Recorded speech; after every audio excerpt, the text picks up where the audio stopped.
How much neuroscience do you think will make these issues more tractable?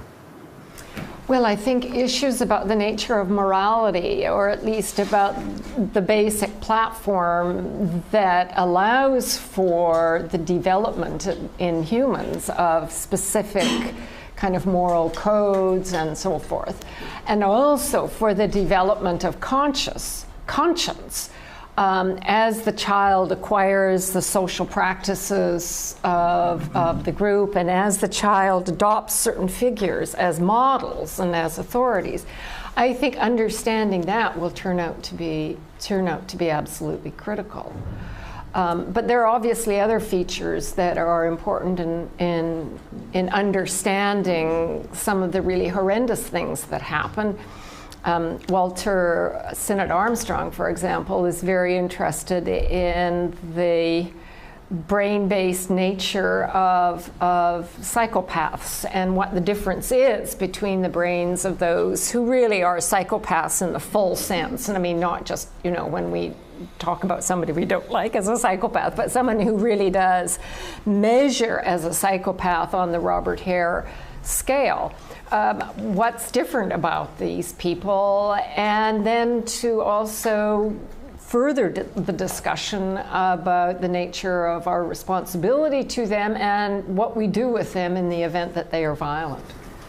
Owen? The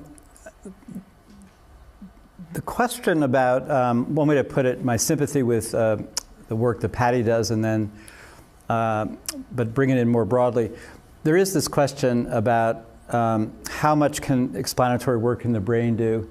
And I think since we know so little about the brain, the kind of work about, the way Patty puts it, is about thinking as the brain, or evolved brains, as the natural platform upon which everything happens. And this just came out in the comments that Richard made a little while ago. I mean, genes build brains in certain ways, which are, we'll suppose, the universal platform on which we do all the different social things we do, including have religious and spiritual traditions. But obviously neuroscience won't be enough, just for the following simple reason. We are all thrust into very complex social ecologies with antecedent histories that has set out certain conditions of our membership into the particular ecologies that we grow up in. This is again related to the point that we're born into cultural traditions which tell us what kind of person we're going to be normatively, and possibly, if there are religions in the vicinity, what kind of person we ought to end up. So I think this is it's a nice moment in thinking about the sort of natural history and sociology of religion, where all the human sciences, I mean, after all, we're talking not just about brain science being new, but you think about Geisteswissenschaften, the sciences of the spirit. You think these are all late 19th century developments. So we're talking about 120 years worth of, well, Darwin is whatever, 150 years ago now. And then we have the explosion of, we have anthropology, sociology, psychology. I mean, some people say preposterously, right? Psychology begins in 1879 in Leipzig. Well, it depends on what you call what Socrates was doing. But clearly there's something, and so what are we seeing now? We're seeing the possibility of Geisteswissenschaften without the Geist, where there's no longer, we're not going to think that this is soul substance or some kind of immaterial thing. It's got to be mediated by the brain. But I think when we think about normativity, I'll end with this, we need to think about the fact that brains are doing something in social environments that have a history. It'd be nice to think that religions and ethical traditions are all the right solution to what the ecology calls for. But there's no reason to think that, for familiar reasons, when you have to worry about the fact that there are power relations involved, there are antecedent attitudes about how the people who are there previously, these are worries that Foucault and Nietzsche and people like that make us worry about. For every ethical or spiritual tradition that has certain adaptive functions, it may also be that they were set up in the for the good of certain self-interested parties antecedently. So I don't think brain science will be nearly enough, but we sure need what it can teach us. Okay, well, let me give you a specific example. I was only in and out for Miles's talk, so I didn't hear all of it, but I have read some of your work, and I do know that you said somewhere that face recognition is not about prejudice, it's about unfamiliarity. That seemed to me immensely important, and you quoted some neuroscience there. You looked at the experiments that people in the States, I'm thinking about Mahzarin Banerjee or Liz Phelps have done, and that was an extraordinarily useful technique in which you could be, you were brought face to face with a word that you thought meant something you didn't know. I mean, the prejudice, and it was just unfamiliarity. But do you see what I'm getting at in terms of the importance of injecting the neuroscience into these things? And let me give you because otherwise you won't get onto the tape. Right. Well, I'm a social psychologist, not a neuroscientist, but I'm a social psychologist who's collaborating with some neuroscientists. But I think there is currently a tendency to oversell neuroscience, left, right, and centre. And I think it will tell us lots of interesting things, but I think it's very hard to imagine that it will be the solution to this particular problem or a number of other ones. But what has been great about this meeting is people coming together with such very different perspectives. I mean, that's the way to address a question like this. And neuroscience undoubtedly has some of the answers, and social psychology, anthropology, and all the rest have lots of the other answers too. Thank you. Richard, did you have anything on that? No, I won't say anything about that.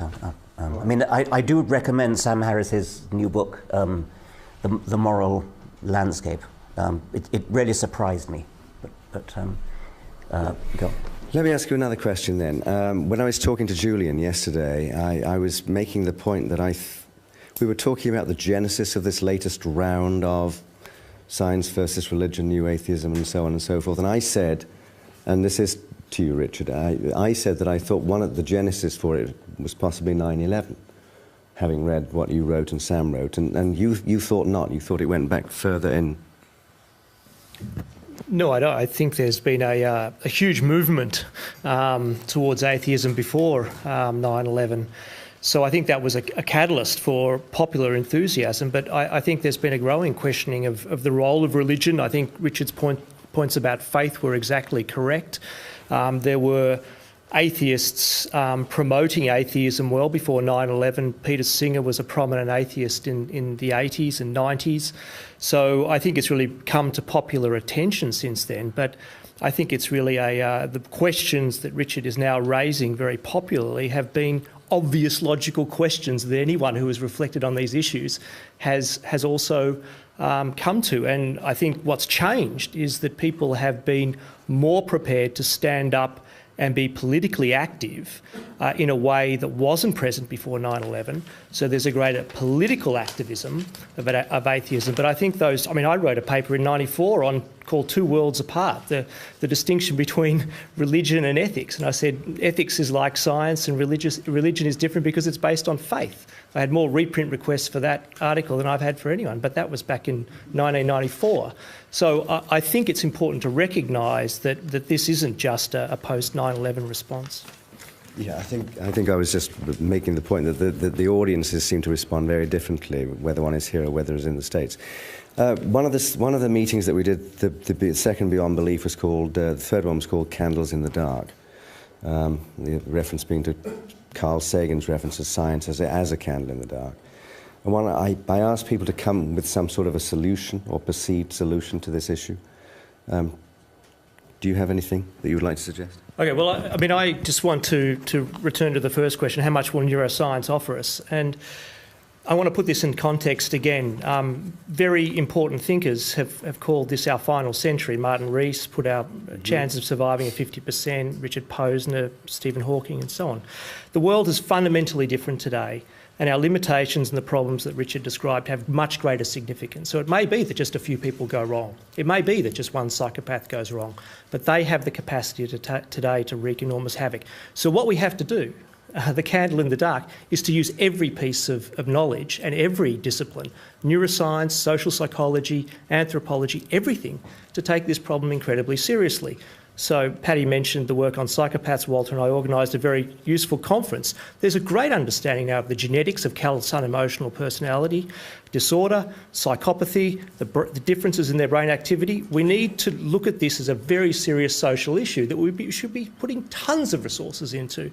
Richard mentioned the issue of faith. The paper, which I didn't present with Ingemar Persson, raises the issue that maybe today we need to revisit our liberal tolerance, particularly towards religion and religion in education.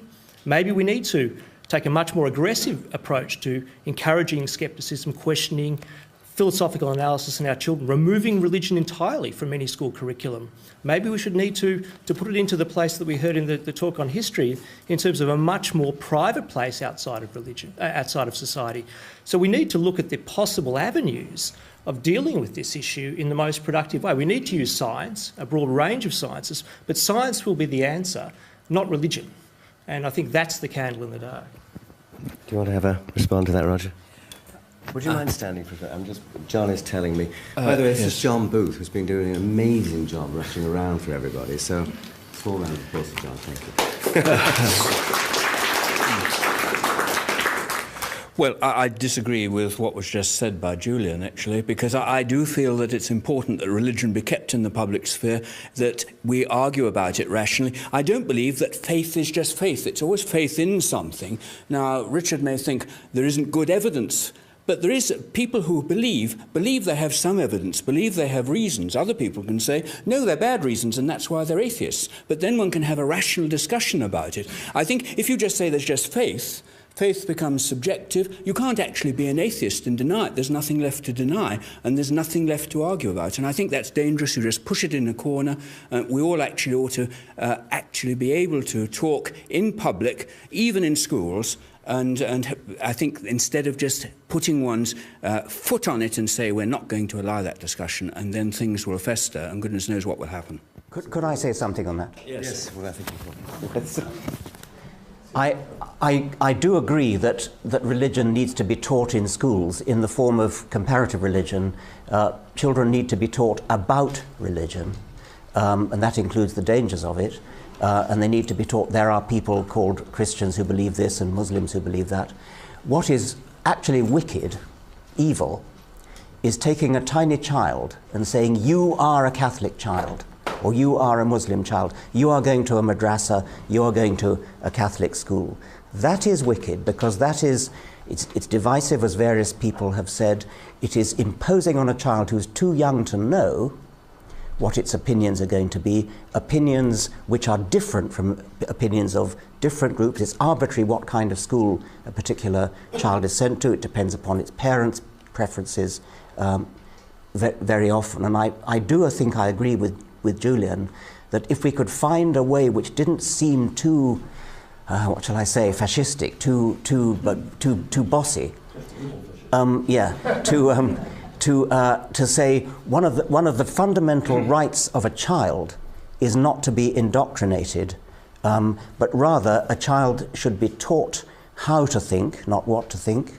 A child should be taught to evaluate claims on the basis of evidence, and not told you're a Catholic, therefore you believe so and so. Now, as for Roger's saying that people of faith believe because they have reason for that faith, that means that it's evidence. There must be some evidence. Otherwise it ceases to be, otherwise it's just not faith. I mean, if it's faith, there is no evidence for it. That's what faith means. If you've got some evidence for your beliefs, let's hear it.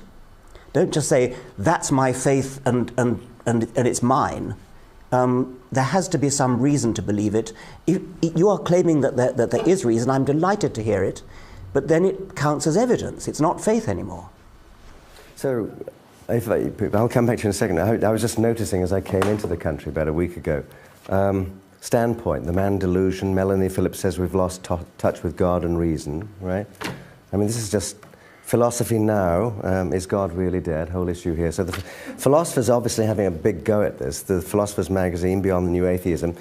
But in Discover Magazine, there's a piece in here which is funded by the Templeton Foundation, in which a number of people ask the following question: does moral action depend on reasoning? I picked this out because of the point you've just made. And there are responses from Rebecca Neuberger-Goldstein, who says yes and no happily, from Jonah Lehrer, who says not so much, from Antonio Damasio, says yes and no, and so on and so forth.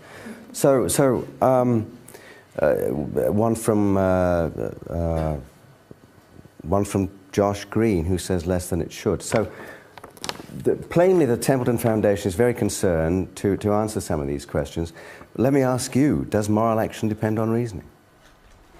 Well, of course, it depends often in trying to assess a situation and to figure out what the consequences would be of a certain plan as opposed to another plan. So often there are calculations of those kind that play into it. I mean, at least for those moral decisions that are not just intuitively obvious. So that if we think about the question regarding whether non-combatants who voluntarily become human shields, and the question is whether they should be in the line of fire or not, that's an issue where you have to sort of take your time, and merely consulting intuitions is probably not enough. But I mean, Owen, I think, really has done a very beautiful thing in thinking about these issues, because someone might say, well, you know, if there isn't a God to go to for the answer, and there isn't a Platonic heaven to go to for the answer, and there aren't any exceptionless absolute rules that apply under all conditions, and we can't address those for the answer, where do we go? And Owen says, you go to the world. Which I take him to mean, and correct me on this, but which I take him to mean that when the answer isn't just obvious, you have to understand the history of it, you have to understand how other people looked at it, you talk to people with who you regard as reasonable and wise and fair-minded, and you do the best you can. Now, you might end up lamenting that there isn't a Platonic realm where you could go to for the Platonic truth. But I mean, if, you know, that's the reality. I mean, it's like feeling sad that there is no absolute downness. Well, you know, that's the breaks. There is no absolute downness, and you just live with that. And I don't find that I miss absolute downness terribly. Yeah, this is one of the things that I have been very interested in is, and I talked about this here, are antecedent traditions prior to, we are very used to there being religious traditions, and there are many people who say religious traditions are necessary to ground a morality. And what I've been struck by is, this is one of the luxuries of being a philosopher, going back to something like reading Aristotle. Aristotle was, I think Patty said this in her talk, Aristotle was a naturalistic philosopher. There were antecedent traditions. There were lessons that the elders had taught about how to be a good person and to be think through one's being a member of a society who was thoughtful, had practical knowledge, was critical, a critical citizen. And I think that things have gone backwards in the West, at least, because of the fact that we built certain institutions with the rise of Christianity especially, that did start to try to motivate. Now this came up in the conference, tried to motivate moral conformity through theological stories that were allegedly highly motivating because of the extraordinary power of the carrots and the sticks on offer, but were frankly quite preposterous. And I agree with what Richard says about these kinds of theories are extraordinarily dangerous because they provide, as he put it, logical pathways such that if you really believe in these crazy stories, if you really believe, and some people do, and we only need a small number of people who believe in them, these provide logical pathways for taking actions of a sort that are genuinely anti-humane, and I mean in the most severe sense, the severe sense that Julian was talking about, where it could be the end of things as we know it. And how many of you, may I ask, how many of you actually consider yourself to be religious or go to church? Oh, those are two different things, I suppose. But how many of you actually go to church on regular? Right.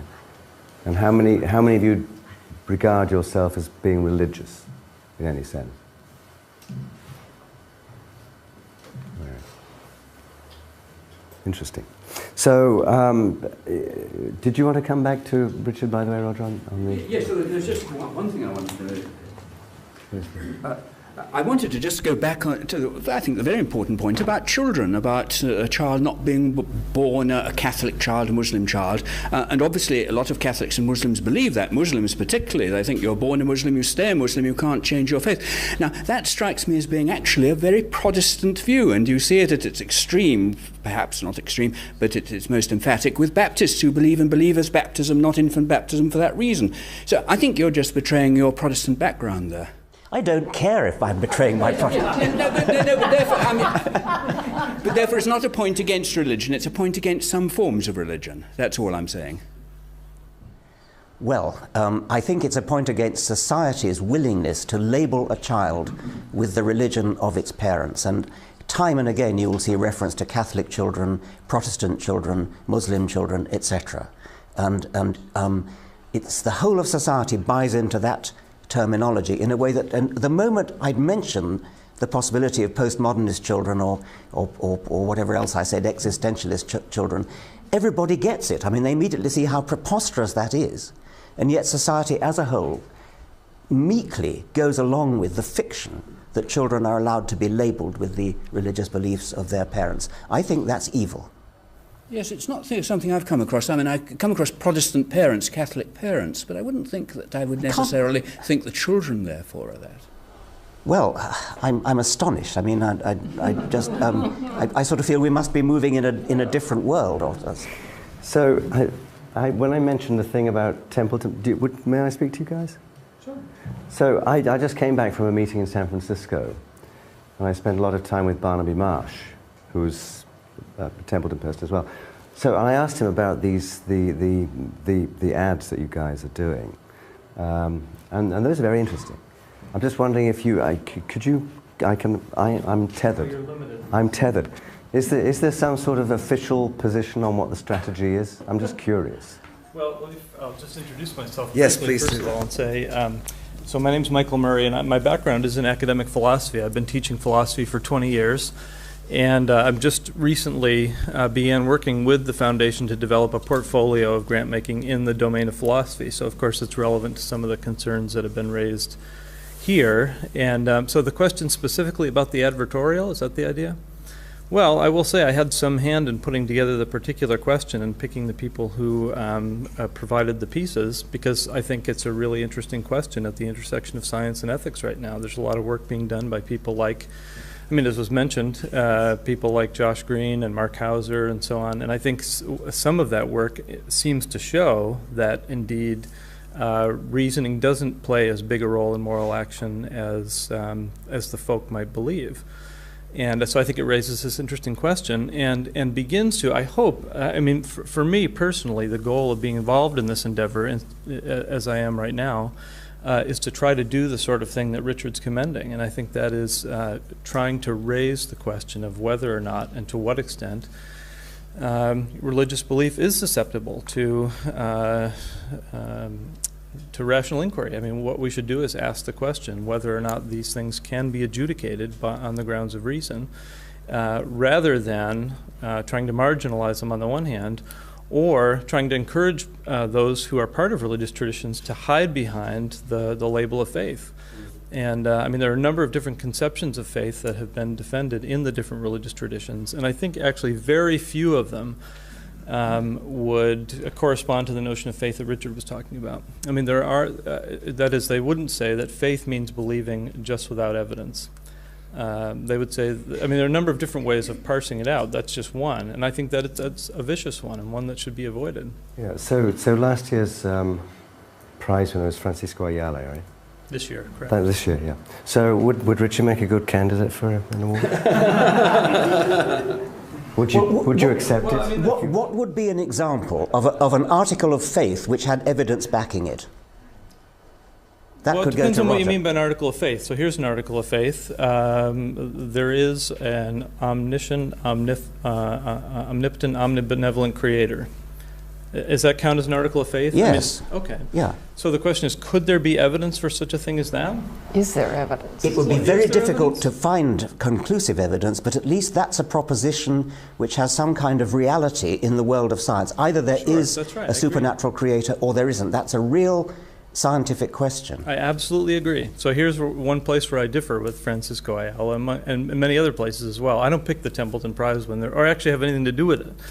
But I do think that you, not only that you might be able to, but I think some people have made an interesting case that if we're going to infer to the best explanation with respect to a broad range of phenomena that we encounter, some of it is empirical phenomena, some of it isn't. And I think some of the issues we've been talking about here with respect to ethical normativity, I don't think they really are scientific questions that we can resolve in that way. I think there's a different domain, there are different standards of reasoning in that domain, but in any case, you look at this broad range of phenomena, and I think a good case can be made that when you infer to the best explanation, there are reasons to think that the universe had a creator, that there is some evidence that the universe is fine-tuned, and that a teleological explanation.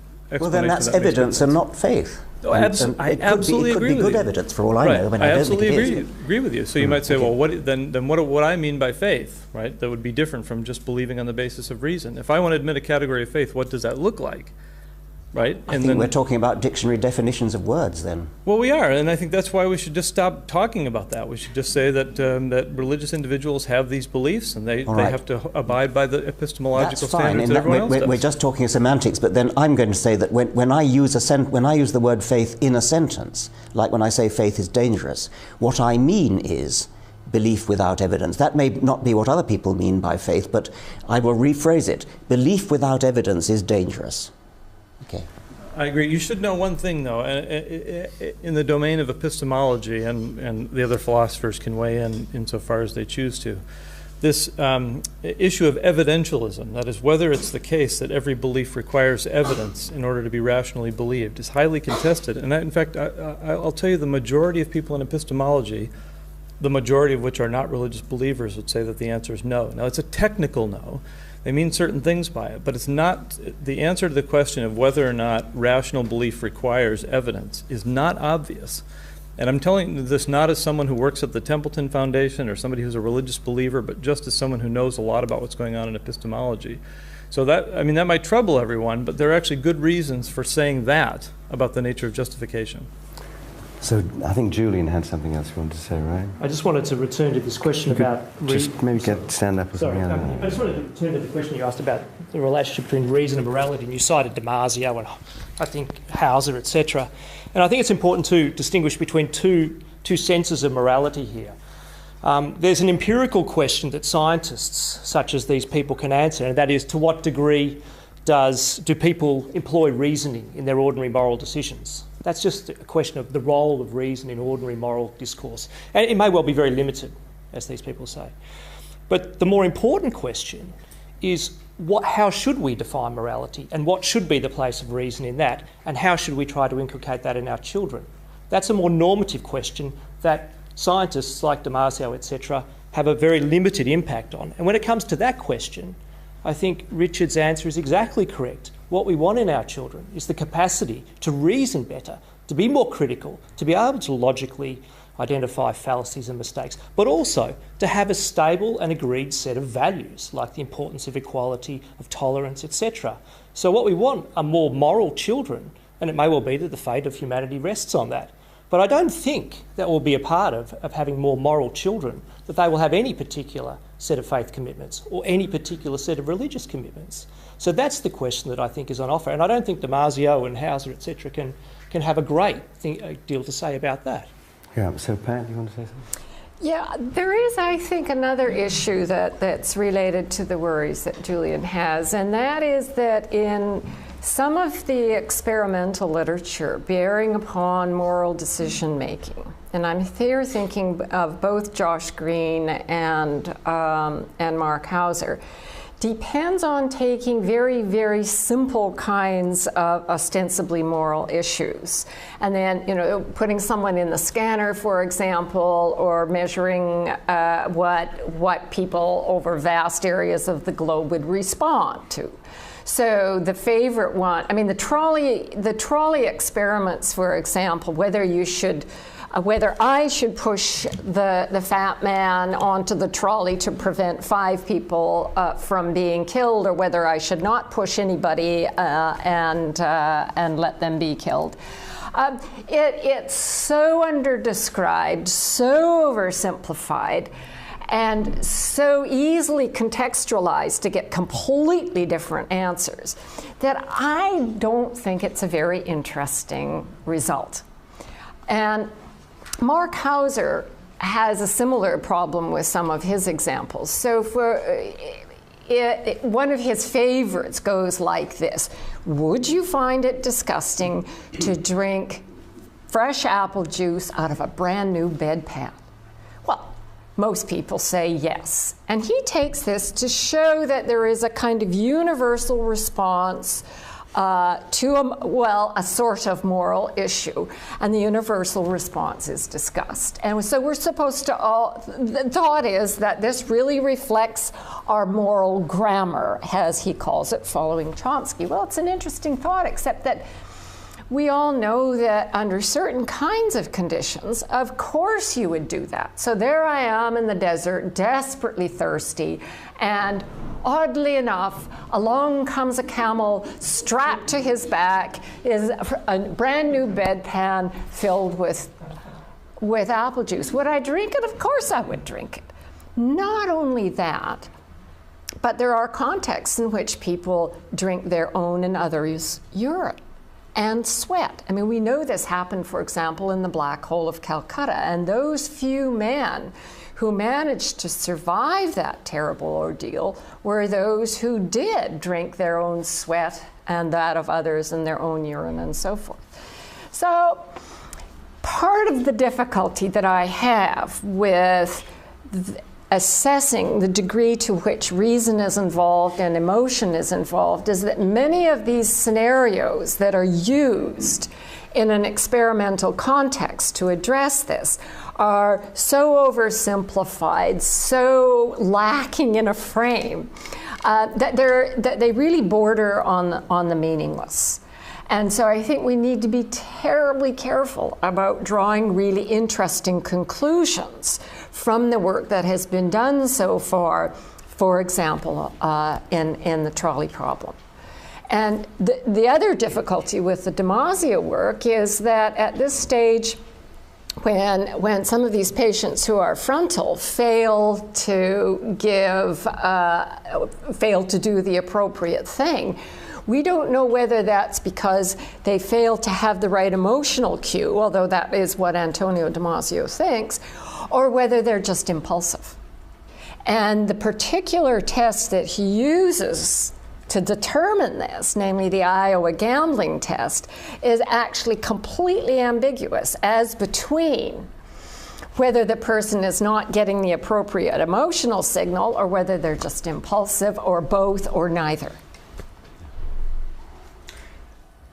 Can I just make one quick point? I thought that I want to ask Richard something, or just suggest. I think Richard just lowered his epistemic standards too quickly. I think that I had no idea that Richard would suggest that a proposition like that there's an all-good, all-loving, an omni this and omni that God was, forget about whether it's faith or not, is rational. It seems very, very clear. This is about inference to the best explanation, that the only reason that someone could hold a belief like that is because of tradition, not because there are any good arguments that there could be such a thing. I just think it's pretty clear where if one were to ask for reasons, so we need to say propositions for which there are no good reasons. Are the kind of beliefs we ought not to have. I didn't for a moment wish to say they were good reasons. I just wanted to say that something like the fine-tuning argument is at least an argument. It's at least a reason, and then, okay, thank you. But of course, it's certainly true that in America, and I know this because I teach basic courses in philosophy, many students will say They don't believe in God because of any of the arguments. They have faith. And what they mean is exactly what you said. And that is, it just comes as an inner conviction that's absolutely unmovable and without any sort of susceptibility to reason. It is what makes them what they are, and blah, blah, blah. And many of them mean exactly what you said. Kenneth Miller, who is one of the leading opponents of intelligent design, one of the best advocates of evolution in America, I once asked him, why do you believe in Roman Catholicism, which he does? He said, Richard, there's a reason it's called faith. Yes. That was the answer. Yeah. So one of the reason I started some of this by asking you about the neuroscience was not to sort of push buttons and sort of become hugely reductionistic. It seems to me that if you're going to actually talk about these sorts of issues, you're probably doing it with some sort of a model of the mind in mind. And what that model is, whether it's massively modular, Fodor-esque or Ev-Psych-esque, or what it is, seems to will determine what your answers are going to be. So, and I think that's a neuroscience story. So that was where I was going. But you had a question, Well, I was just or a statement. Pick up a bit on the thing about faith. Do you have faith? I guess the answer might be yes. But I'm not offering an introspective answer. I think that I'm picking up on the point made behind me about epistemology.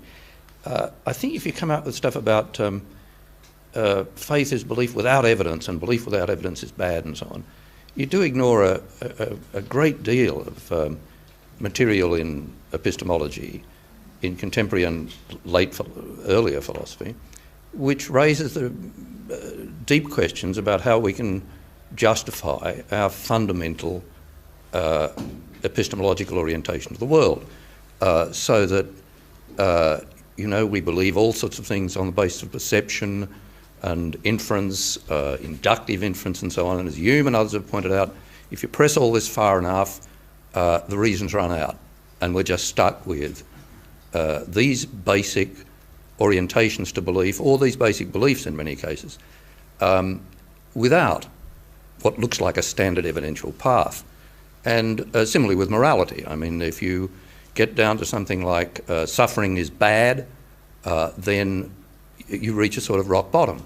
But it doesn't follow from any of that reason disappears altogether, because there's a whole lot of ways of responding to these issues in epistemology by way of offering what look like benign circular arguments on behalf of some of these basic things, offering various other sorts of considerations which are not proofs of them at all, but which are part of a sort of rational exercise. Now, the interesting thing about religious faith is whether it actually can be seen on a continuum with that.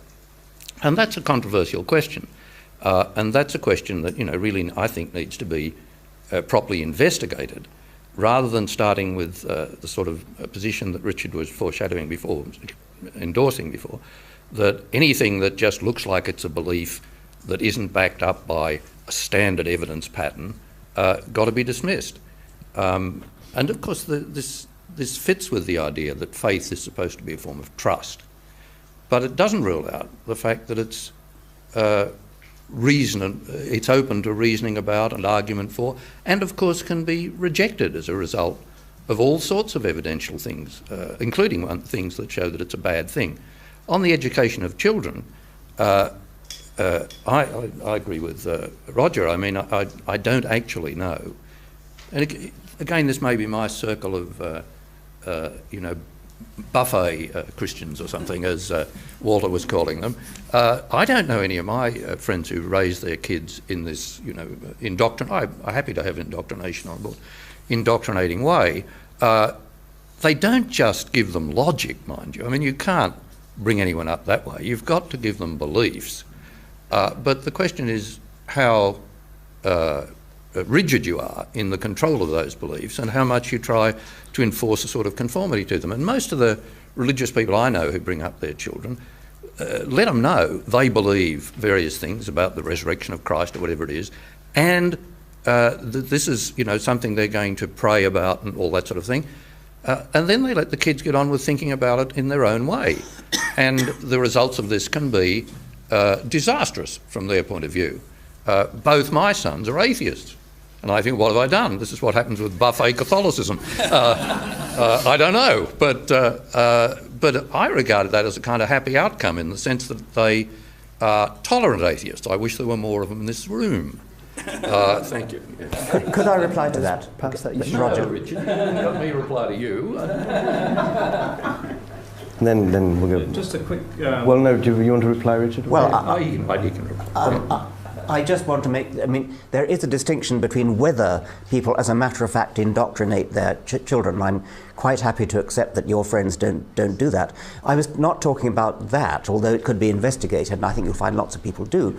But it's a separate question whether society as a whole accepts the labelling of children as Catholic children or Protestant children. And there is a very widespread tendency for that. I mean, you see newspapers, Northern Ireland, you see pictures of children on the way to school. It's labelled Catholic children being stoned on the way to... This is what's wrong with the media. I mean, the media similarly says the Catholic position on abortion, the Catholic position on whatever. And I produced evidence to show that's not the Catholic position. You know, whatever it is about what the Vatican utters on the thing. Well, good. That's misperception by the media. Well, but you, if I may And say by so, you. are very enlightened. But I mean, but the phrase Catholic child or Muslim child is remarkably ubiquitous. I mean, can anybody seriously deny But that? that's related to ethnicity. I mean, that is very much related to ethnicity. I mean, people want to say something like, don't be hostile to Muslim children. Now, that's a perfectly intelligible thing for them to say, and it's not, it doesn't contain an ingredient saying, they are never to be allowed out of that box. Well, I wish they'd say, don't be hostile to children of Muslim parents. Oh, well, all right. So, quick comment there. It's a and big there's one difference. over. Well, I don't want to get into You'll have to hike. Just a quick as far as it comment goes. to Pat's last remark.